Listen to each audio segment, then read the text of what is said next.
என்ன அபி இங்க வந்து உட்கார்ந்துட்ட? நேரம் ஆச்சுல, வா வந்து சாப்பிடு. எனக்கு பசி இல்லம்மா. எனது பசிக்கலையா? இப்படி எல்லாம் சொல்லி வயித்த காயப்படாத அபி. எப்ப பார்த்தாலும் ஒண்ணு வேலை இல்லாட்டி அலைச்சல். சாப்பிடாட்டி உடம்பு என்னத்துக்கு ஆகுறது? கொஞ்சம் கூட உடம்பு மேல அக்கறையே இல்லாம இருக்க. இப்ப என்னோட அக்கறை எல்லாம் ஆனந்தியோட கல்யாணம் நல்லபடியா நடக்கணுங்கிறதா. அதை நினைக்கும் போதுதான் எனக்கு மலைப்பா இருக்கு அபி. அந்த கான்ட்ராக்டர் என்னடான்னா லட்சங்கள்ல பேசிட்டு இருக்கா. நம்ம என்னமா பண்ண முடியும்? ஒத்துக்கிட்டோம்ல, இப்ப வேற வழி இல்ல. ஏன் அபி, உங்க சித்தப்பா கிட்ட பேசி பணத்தை மொத்தமா வாங்கிட்டு வந்துடலாம் இல்ல? சும்மா சும்மா காசு கேட்டி அவர் பின்னாடி அலைய வேண்டாமே. அவர்கிட்ட கண்டிச்சா வாங்க முடியும்? நம்ம நிலைமை தெரிஞ்சு அவரா கொடுத்தா நல்லா இருக்கும். அவர் அந்த மாதிரி கொடுக்கற ஆள் இல்லையே, நாம தான் கேட்டு வாங்கணும். சரிம்மா, நாளைக்கு போய் சித்தப்பா கிட்ட பேசுறேன். சரியா? சரி, வா சாப்பிடலாம். நான் அப்புறமா லேட்டா சாப்பிடுறேன். ஆமா, ஆனந்தி ஆர்த்தி எங்க காணோம்? 2 பேரும் கிணத்தடியில உட்கார்ந்து பேசிட்டு இருக்காங்க. சரி, நீ போய் சாப்பிட்டு படு. நான் அப்புறம் சாப்பிட்டுக்கிறேன். அவங்க 2 பேரையும் கூப்பிடுறேன், நீயும் வந்துடு. நான் வரேம்மா, நீ போ.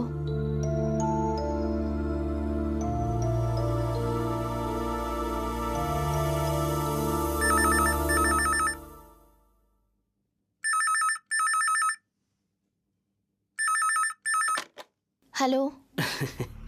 நான் தான் பொண்டாட்டு, உன் புருஷன் பேசுறேன். என்ன விஷயம்? ஏய், பெரிய தெனாவட்ட எல்லாம் முன்னாடி ஃபிலிம் காமிக்கிறியா? உள்ளுக்குள்ள மனசு எவ்வளவு பாடுபட்டு இருக்கும் எனக்கு தெரியும்டி. இப்ப என்ன வேணும் உங்களுக்கு? அப்படி கேளு. எனக்கு என்ன வேணும்னா, நீ வேதனைப்படணும், வருத்தப்படணும், கதறி அழணும், அதை நான் பார்க்கணும், பார்த்து ரசிக்கணும்டி. ஏ பொண்டாட்டு, ஒரு ஆம்பளை ஆஃப்டர் ஆல் ஒரு பொம்பளை ஜஸ்ட் லைக் தட் உதறிட்டு போறது அவ்வளோ ஈஸி கிடையாது. அதை உணர்ந்து அழணும்டி. இனிமே நீ ரொம்ப நிறையவே அழ போற பொண்டாட்டு. ரெஸ்டாரண்ட்ல பாத்திய ரஞ்சனி, அவ செம்ம கம்பெனி. ரஞ்சனி, நான் இனிமே அவ கூட தான் சுத்தலான்னு டிசைட் பண்ணியிருக்கேன். நான் என்ன வேணாலும் செய்ய முடியும்டி. அந்த ரஞ்சனியை கல்யாணம் கூட பண்ணிக்க முடியும். உன்னால ஒன்னும் கிழிக்க முடியாது. ஹலோ, இது ஏன் என்கிட்ட சொல்லிட்டு இருக்கீங்க? உங்ககிட்ட தான் சொல்ல முடியும். Because better half. Sorry, better half. இன்னும் கரெக்டா சொல்லணும்னா என் ஃபர்ஸ்ட் ஹாஃப். அநேகமா ரஞ்சனி தான் என்னோட செகண்ட் ஹாஃபா இருப்பான்னு நினைக்கிறேன். ஹலோ, இது ஏன் அனாவசியமா என்கிட்ட சொல்லிட்டு இருக்கீங்க? இது உங்க பர்சனல் விஷயம், என்ன வேணாலும் பண்ணிக்கங்க. But one thing. என்ன? சொல்லு, நான் கேட்குற மூட்ல இருக்கேன். சொல்லு பொண்டாட்டு. கொலைக்கிற நாய் கடிக்காதுன்னு ஒரு பழமொழி இருக்கு. செய்யறவங்க எப்பவுமே சொல்லிட்டு அலைய மாட்டாங்க. Okay? Hello, hello, first half.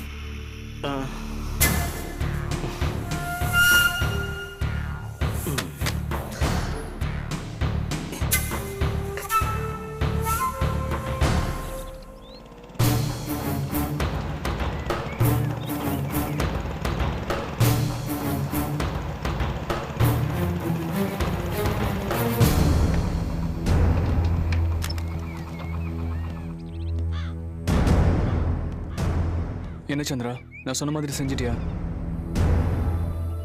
Chandra, உன்னதான் கேட்கிறேன். என்ன புரியாத மாதிரி பாக்குற? நான் சொன்ன மாதிரி அபார்ஷன் செஞ்சிட்டியா இல்லையா? இல்ல சதீஷ். இவ்வளவு சொல்லி என் பேச்சை கேட்காம இருக்கே. உன் மனசுல என்னதான் நினைச்சிட்டு இருக்க நீ? இது பார், இப்படி பண்றதால நஷ்டம் உனக்கு தான். லேட் பண்ண பிரச்சனை வளரதா செய்யும். நாளைக்கு கலைக்க முடியாத ஒரு ஸ்டேஜ் வந்துட்டா நிச்சயம் நம்ம கல்யாணம் நடக்காது. ஏன் இப்படி படப்படன்னு பேசுறீங்க சதீஷ்? எனக்கு கூட புரியாமலாம் இல்ல. டாக்டர் கிட்ட நான் போனேன். அவங்க நீங்க வரணும்னு சொல்றாங்க. உங்க சம்மதம் இல்லாம அவாய்ட் பண்ண முடியாதுன்னு சொல்றாங்க. எந்த நான்சென்ஸ் அப்படி சொன்னது? சம்மதம் இல்லாம? சம்மதம் இல்லன்னு சொல்லாதீங்க. இது உங்க குழந்தை தானே. நீங்க கழுத்து போட்ட போதுன்னு சொல்றாங்க. ஓகே, இந்த பிரச்சனை வேற மாதிரி டீல் பண்றேன். உன்னை வேற டாக்டர் கிட்ட கூட்டு போறேன். ரெடியா இரு. இதுல இன்னொரு பிரச்சனையும் இருக்கு. இப்ப வேற என்ன பிரச்சனை? இத்தனை நாள் வரைக்கும் வீட்டுல இந்த பிரச்சனையை சமாளிச்சாச்சு. இப்ப 2 நாள் வெளியே தங்க வேண்டியிருக்கும்ல, அதுக்கு என்னன்னு சொல்றது? என்ன சந்திரா, இதெல்லாம் நான் உனக்கு சொல்லி கொடுத்துட்டு இருக்க முடியும்? ஊருக்கு போறேன்னு போய் சொல்லிட்டு வா. என்ன அரையும் குறையுமா தலையாடுற? சதீஷ், நான் ஒன்னு சொன்னா கோச்சுக்க மாட்டீங்களே? சொல்லு. இந்த அபோஷன் பண்ணணுமா? உங்க தங்கச்சிக்கு தான் ஒரு மாசத்துல கல்யாணம் ஆயிடும்ல. இந்த பிரச்சனை நம்ம வேற மாதிரி சால்வ் பண்ணலாமே. இது பார், திரும்ப திரும்ப குட்டை குழப்பிட்டு இருக்காத. உனக்கு நான் முக்கியமா இல்ல இந்த குழந்தை முக்கியமா நீயே முடிவு பண்ணிக்கோ.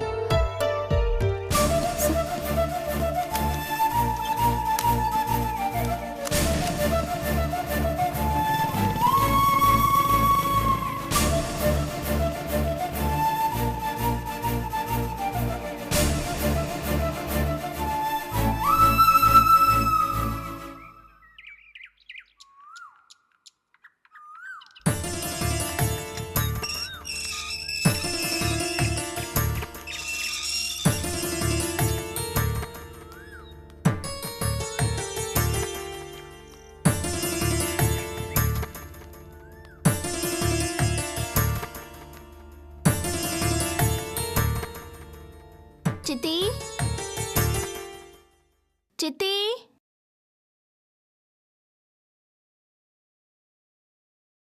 சித்தி அபி ஆமா, எப்படி இருக்க? நல்லா இருக்கேன் சித்தி. ஏதாவது சாப்பிடுவா? வேண்டாம், நான் சித்தப்பாவை பார்க்கணும். சித்தப்பா மேலதான் இருக்காரு, வா. அக்கா எப்படி இருக்காங்க? நல்லா இருக்காங்க. சுமதி எங்க? சுமதி வெளியில போயிருக்கா, இப்ப வந்துட்டு வா. அப்படியா?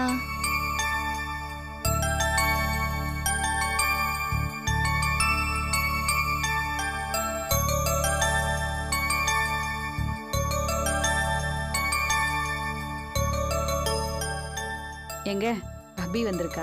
அடடே, சித்தப்பா. வா அபி, எப்போ வந்த? இப்பதான். சாரதா, அபிக்கு சாப்பிட ஏதாவது கொடுத்தியா? இல்ல ஒண்ணு வேண்டாம் சித்தப்பா, சாப்பிட்டுட்டு தான் வந்தேன். ஆ, அப்புறம் கல்யாண வேலையெல்லாம் எப்படி போயிட்டு இருக்கு? நல்லபடியா போயிட்டு இருக்கா? எங்க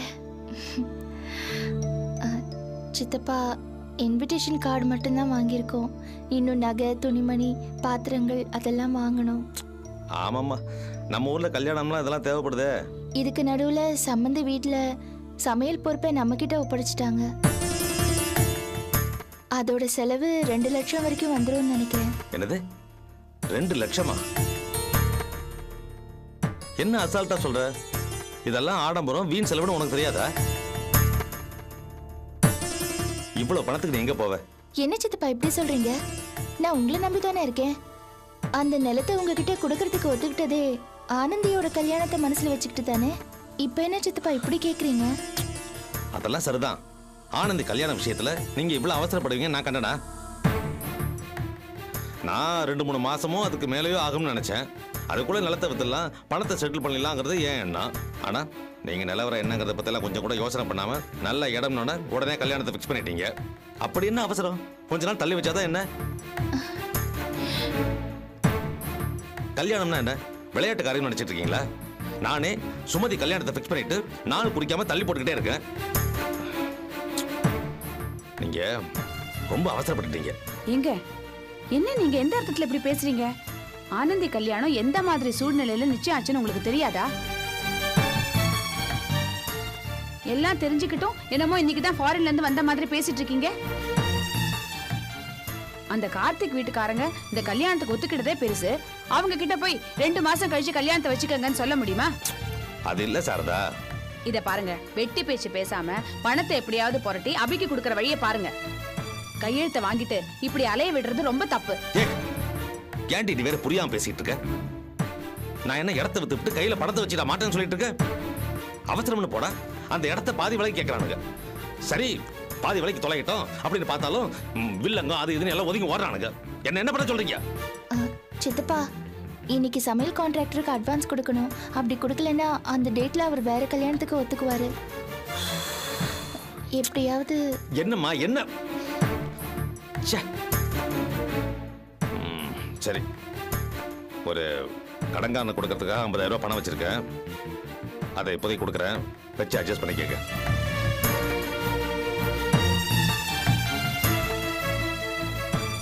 போதுமாவி? போதும். இந்த பணத்தை வச்சு இப்ப நான் சமாளிச்சிடுறேன், அப்புறம் பாத்துக்கலாம்.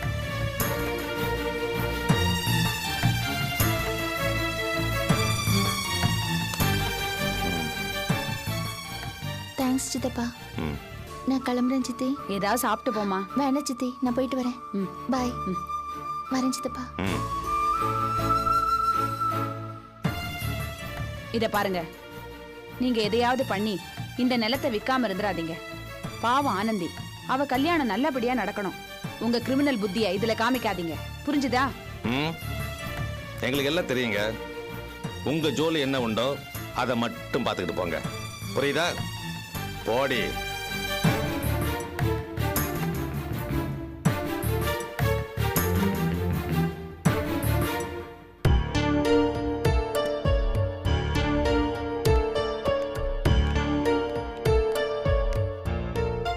She is normal. இன்னைக்கே பண்ணிடலாம். Thank you doctor. நீங்க ரெடியா தானே இருக்கீங்க? Yes doctor. பில் பே பண்ணிடுங்க. அப்படியே மெடிசன்ஸ் எழுதி தரேன், அதையும் வாங்கிடுங்க. ஓகே.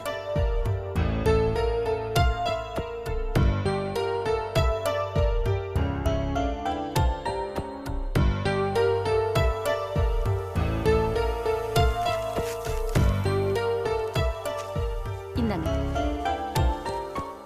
பில் கட்டிட்டு மெடிசன்ஸ் வாங்கிட்டு வந்துடுறேன். Excuse me doctor. ஓகே.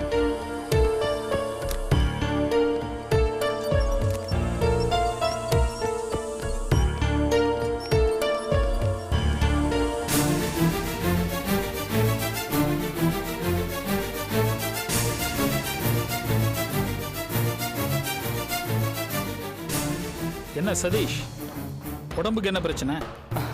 அதெல்லாம் ஒன்றும் இல்லை சார். ஏன் அப்படி கேட்குறீங்க? இல்ல, ஹாஸ்பிட்டலுக்கு வந்திருக்கீங்க, அதான் உடம்புக்கு என்ன பிரச்சனைன்னு கேட்டேன்.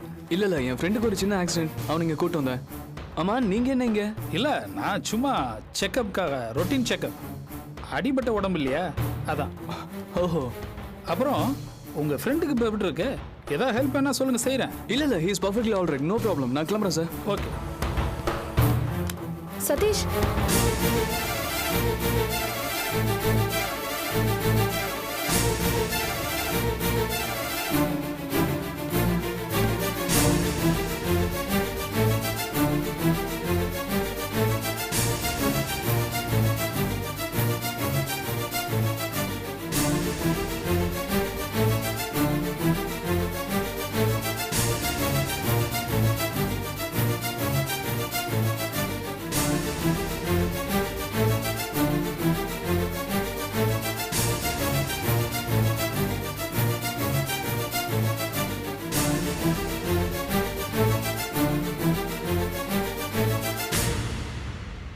என்ன சந்திரா, ஏதோ ஃப்ரெண்டு கல்யாணத்துக்கு கோயம்புத்தூர் போறதா சொன்ன? வந்து என்னாச்சு சொல்லு. ஏன் என் ஃப்ரெண்டு ஒருத்தி திடீர்னு வாமிட் எடுத்து மயக்கம் போட்டு விழுந்துட்டா. அதான் இங்கே வந்து அட்மிட் பண்ணியிருக்கோம். அதனால மேரேஜ் ப்ரோக்ராம் கூட கேன்சல் பண்ணிட்டோம். நிஜமாவா? ஆமாம். என்னம்மா சந்திரா இங்க நிக்கிற? உள்ள எல்லாம் ரெடி, கோ இன்சைட். என்ன பிரச்சனை டாக்டர்? நீங்க யாரு? நான் அந்த பொண்ணுக்கு ரொம்ப வேண்டியவன். சொல்லுங்க. என்ன சந்திரா, இவர்கிட்ட சொல்லலாமா? ப்ளீஸ் டாக்டர், இந்த பொண்ணோட நன்மைக்காக தான் கேட்குறேன், சொல்லுங்க.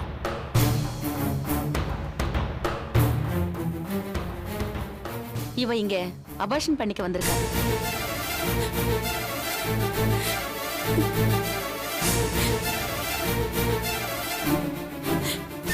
என்ன மன்னிச்சிடுங்க. நான் எதுக்குமா ஒன்றும் பண்ணிக்கணும்? நீயே ஒரு முடிவு எடுத்துட்ட. இது உன்னோட வாழ்க்கை, இதை நாசம் பண்ணிக்கிறதுக்கு எல்லா உரிமையும் உனக்கு இருக்கு. ஆனா உன்னோட தைரியத்தெல்லாம் பாக்குறப்போ புல் அரிக்குதுமா. ப்ளீஸ் என்ன மன்னிச்சிடுங்க. இதோ பார், இந்த விஷயம் மட்டும் உங்க அப்பாவுக்கு தெரிஞ்சது சத்தியமா செத்து போயிடுவார். அதுக்கப்புறம் உனக்கு ஒரு பிரச்சனை இல்லை, நீ ரொம்ப ஃப்ரீயா சுத்தலாம். அப்படி இல்லை, நான் சதீஷ் கிட்ட பேசிட்டேன். அவரு அபார்ஷன் பண்ணிக்கிட்டாதான் கல்யாணம் பண்ணிக்க முடியும்னு சொல்லிட்டாரு. அதனாலதான் உங்ககிட்ட போய் சொல்லிட்டு இங்க வந்து. உனக்கு அறிவு இல்லை? எத்தனை தான் அவன்கிட்ட ஏமாறுவ? நீ என்ன முட்டாளா? இதோ பாரு, இந்த குழந்தை தான் உனக்கு இருக்க ஒரே பிடிமானம். அது நல்லா தெரிஞ்சுக்கிட்டு தான் அபார்ஷன் பண்ண உன்னை கூட்டு வந்திருக்கான். இதோ பார், இத சுமூகமா தீக்கணும்னா இந்த குழந்தை நல்லபடியா வயிற்றுல வளர்ந்தாகணும்.